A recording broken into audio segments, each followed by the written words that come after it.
Di tengah perkembangan zaman dan tuntutan menekan emisi karbon kendaraan, berbagai merek otomotif saling bersaing menyuguhkan kendaraan bermotor listrik hingga teknologi hybrid. Mulai dari merek kendaraan konvensional asal Jepang dan Eropa yang sudah berkiprah puluhan tahun di tanah air hingga merek kendaraan baru asal Cina yang saat ini hampir menguasai pasar otomotif, terutama kendaraan listrik. Selain menyuguhkan teknologi, para produsen juga menawarkan beragam promosi seperti potongan harga untuk menarik konsumen.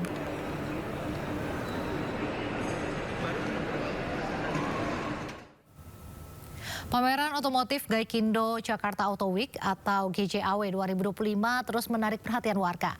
Hingga hari keempat, pameran ini dipadati pengunjung baik yang ingin membeli mobil baru maupun sekedar melihat-lihat produk otomotif terbaru. Dan berikut laporan Wenda Nura bersama juru kamera Dimas Winardi di ASBSD Tangerang Selatan.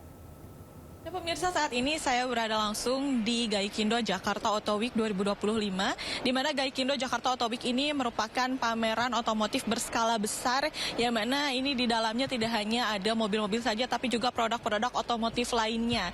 Dan di Gaikindo Jakarta Auto Week ini ada lebih dari 80 merek produk otomotif yang ada di Indonesia, dan tentunya ini banyak sekali beragam pilihan.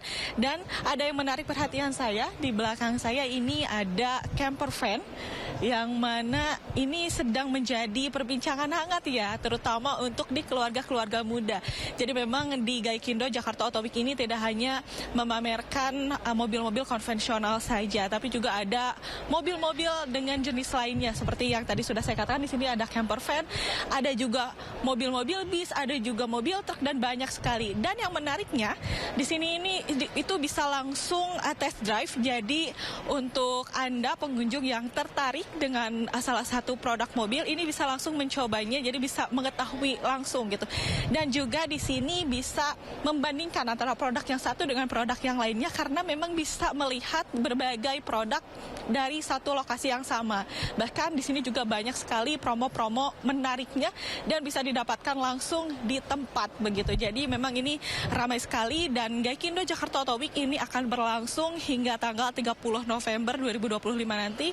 Jadi untuk Anda pemirsa yang tertarik dengan dunia otomotif bisa langsung aja datang ke Gaikindo Jakarta Auto Week 2025. Dari Jakarta, Wenda Nura, Dimas Winardi, iNews melaporkan. Jakarta memerlukan 16 km ruang untuk memarkirkan kendaraan baru. Dan berikut perbincangan Yudi Handoyo bersama Dirlantas Polda Metro Jaya, Kombes Pol Komarudin. Untuk berbicara masalah lalu lintas, harus kita buka dulu data-datanya. Informasi juga kepada seluruh masyarakat, khususnya masyarakat Jakarta, bahwa sampai dengan saat ini, di bulan Oktober 2025, tercatat kendaraan berplat B yang terdaftar di Direktorat Lalu Lintas Polda Metro Jaya, Subdit Rekiden, itu sudah hampir tembus di angka 25 juta kendaraan. 25 juta kendaraan. Di tahun 2024, bulan Desember, ditutup di angka pertumbuhan kendaraan per tahun, ditutup di angka 850.901 kendaraan. Oke. Kita asumsikan saja 10%-nya itu roda 4. Maka perkiraan sekitar 85.000. Mungkin ngitungnya agak sedikit sulit ya. Saya ambil 1% saja. 1% itu roda 4, kira-kira sekitar 8.000. Kita kalikan dimensi panjang kendaraan roda 4 yang terpendek, itu kira-kira 2 meter lah. Maka dibutuhkan 16 km hanya untuk memarkirkan kendaraan baru. Cuma untuk selama 1 tahun. Baru selama setahun. 16 km itu kalau dikira-kira dari Tomang sampai Cawang. Kalau kita kalikan di 10%-nya, berarti 85.000 dikalikan 2 meter saja. Itulah pertumbuhan kendaraan, belum lagi dengan kendaraan roda 2 ya, yang cukup banyak. Hanya dengan demikian, angka kendaraan kita ketahui dong, tadi pasti datang ke sini. Saksikan perbincangan lengkap Yudi Handoyo bersama Dirlantas Polda Metro Jaya dalam program One on One malam ini pukul 21.30 waktu Indonesia Barat hanya di Sindojust TV.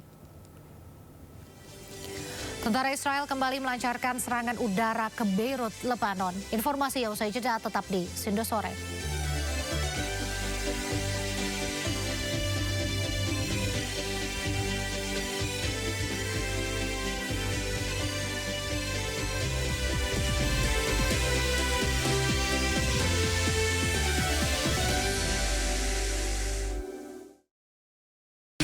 poin aja. Di Joko itu ada tim. Membahas berbagai isu politik terkini bersama narasumber yang kredibel. Bagaimana ininya?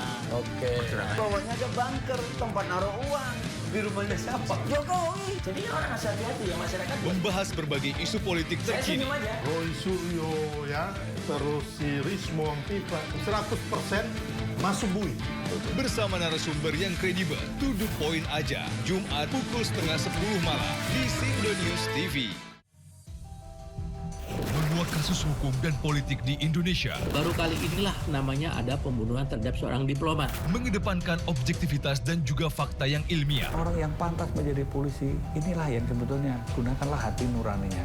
Membahas setiap cerita dari banyak sudut pandang. Adanya kelompok-kelompok kepentingan di dalam Polri itu memang ada.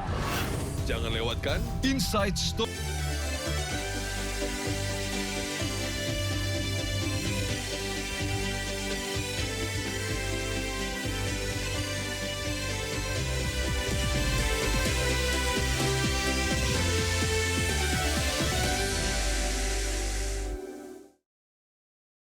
Poin aja. Di Joko itu ada tim. Membahas berbagai isu politik terkini bersama narasumber yang kredibel. Bagaimana ininya?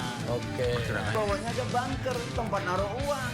Di rumahnya siapa? Jokowi. Jadi orang harus hati-hati ya masyarakat. Membahas berbagai isu politik Saya terkini. senyum aja. Roy Suryo ya, terus si Rismo Ampipa 100% masuk bui. Bersama narasumber yang kredibel. To the point aja. Jumat pukul 9:30 malam di Sindo News TV. Menguak kasus hukum dan politik di Indonesia. Baru kali inilah namanya ada pembunuhan terhadap seorang diplomat. Mengedepankan objektivitas dan juga fakta yang ilmiah. Orang yang pantas menjadi polisi, inilah yang sebetulnya gunakanlah hati nuraninya. Membahas setiap cerita dari banyak sudut pandang. Adanya kelompok-kelompok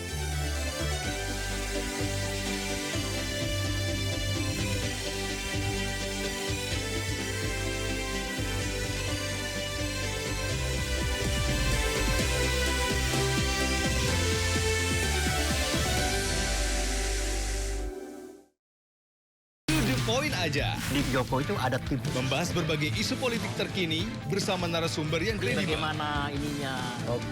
Bawahnya ada bunker, tempat naruh uang. Di rumahnya siapa? Jokowi. Jadi orang harus hati-hati ya masyarakat. Membahas berbagai isu politik Saya terkini. senyum aja. Roy Suryo ya, terus si Rismo Ampipa 100% masuk bui. Bersama narasumber yang kredibel. To the point aja. Jumat pukul 9:30 malam di Sindo News TV. Menguak kasus hukum dan politik di Indonesia. Baru kali inilah namanya ada pembunuhan terhadap seorang diplomat. Mengedepankan objektivitas dan juga fakta yang ilmiah. Orang yang pantas menjadi polisi, inilah yang sebetulnya gunakanlah hati nuraninya. Membahas setiap cerita dari banyak sudut pandang. adanya kelompok-kelompok kepentingan di dalam Polri itu memang ada.